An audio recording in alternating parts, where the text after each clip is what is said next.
So talk to me about the archetypes. What are they and how are they connected to beliefs? The archetypes, the name archetypes goes back to the days of Plato, so it's not new, and Jung popularised archetypes, of course. It's just another name for patterns or roles or behaviours that we all play. If I said, oh, that person's got a strong warrior archetype, you understand that they just seem to say, come and give me your battle, I'll fight it for you, because they somehow or other just attract a lot of battles into their life, be it physical or emotional or mental or whatever it is.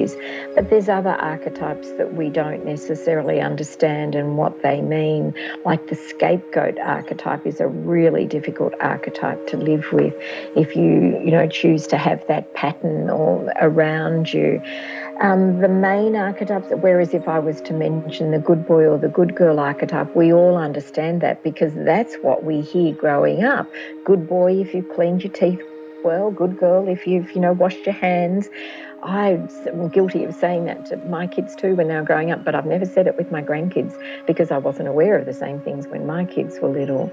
But good boy and good girl set us up with labels about it's another way of conditional love where you'll only be loved if you are the good boy or the good girl. And we all play it as children because that's what we hear. But if you're still playing those roles in your 40s, 50s and 60s, good luck, because you've got no idea who you are. You're playing what still the childhood pattern was there. So there's 4 main archetypes that we all share. You, me, the Queen of England, Donald Trump, it wouldn't matter. Your parents, everyone shares these same 4 archetypes. The fact that you're born the child archetype arises within you, and there's many variations to the child. There's the wounded child, the spoiled child, something called the pure eternus, which is the Peter Pan syndrome of the child who never wants to grow up. The classic example of that was Michael Jackson, who had his childhood basically taken away from him because he was put on stage performing from 6 or 7 years of age or something, and you're always trying to get back there. The next archetype that arises is the victim, and that sounds a funny label, but the victim is that part of us that says, this isn't fair, it's your fault, you've done this to me, you have to fix it, or it's too hard, I can't possibly do this. There's a massive victim consciousness on the planet where we need to blame everyone else for where we're at. It's the government's fault, the school system's fault, the parents' fault, your partner's fault. It's massive and we're steeped in it, unfortunately. And within these archetypes of child and victim, and the other 2 I'm going to name, there's levels of awareness. So at the lower levels or the tribal level, it plays out in a certain way, but at the top or the higher level, the symbolic level, the full awake consciousness, it plays out differently again. So the victim is really strong on the planet right now. The next archetype that arises confuses people because it's called the prostitute. And it's not about a career change, as I say to people. The prostitute asks, what are you doing to sell yourself short? What are you doing to put yourself out of your integrity? And how that applies as children is, and this is all at the unconscious level, unfortunately, again, we take on board roles that are going to win us approval. So good boy, good girl is one of them, but it could be the pleaser, the rescuer, the healer.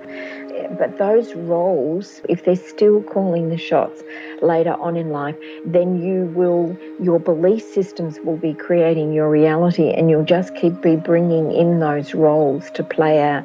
So typically in adulthood, the prostitute would play out with females staying in relationships that no longer serve them, but for the fear of being on their own, losing the kudos of the relationship, what will other people think? The fear of starting anew, they'll stay there and sell themselves short for the material gains. And typically it plays out for a man staying in a job that he hates. But again, for similar reasons, I won't get another one. I'm getting a good salary. I've got the car. I've got the kudos. I'll stay there even though I hate it.